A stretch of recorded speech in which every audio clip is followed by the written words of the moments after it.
Here's what happened at round 9 of the FIM MX2 Motocross World Championship at Teutschenthal in Germany. Ken Roczen got off to the perfect start, much to the delight of the 40,000 plus spectators here that came to cheer him on. Mike Crass went down at the second corner and he would not rejoin the race. Christophe Charlier found himself in a battle for 8th position with Antonio Boutron. Eventually he found a way through and eventually finished in 9th position. Up front though is Ken Roczen, number 94, being followed by his teammate Jeffrey Hurlings, number 84. Tommy Searle was 3rd and stayed there every lap of the race. Arnold Toner started in 4th position, but then he had a problem with a loose clutch lever after going down in a corner and it wouldn't disengage properly.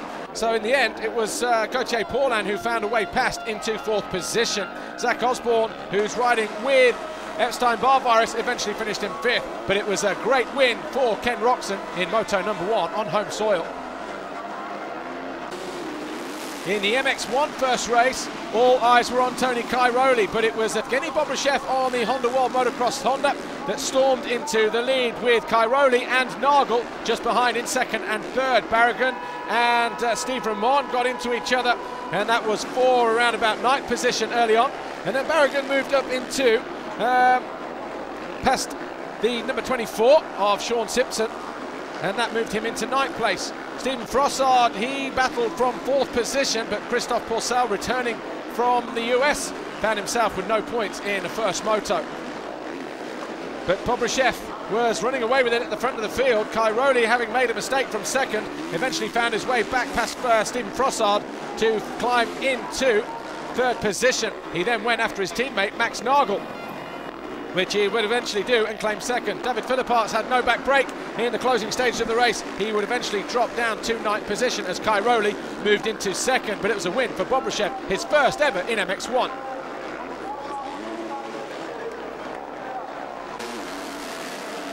In MX2, race 2, Ken Roczen got off to another good start, closely followed by the number 21 of Gauthier Paulin and Tommy Searle, who lost a couple of positions going through the first turn. But then towards the halfway round the first lap, Ken Roczen went down and would remount in around about 12th or 13th position.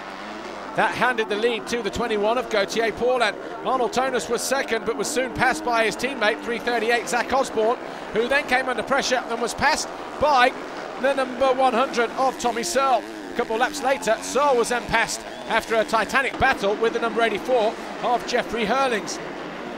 Searle fought back immediately though, and eventually found a way through and got back into 2nd. So it was Gauthier Paulin from Tommy Searle and Jeffrey Hurlings.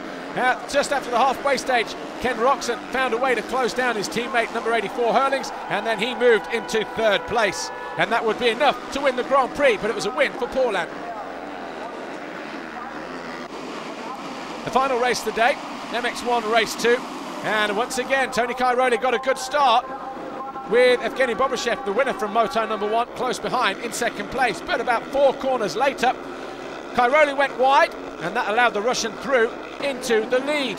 At the start of lap 2, Cairoli tried to make a move on the Russian, but made a mistake and went down after hitting the rear wheel.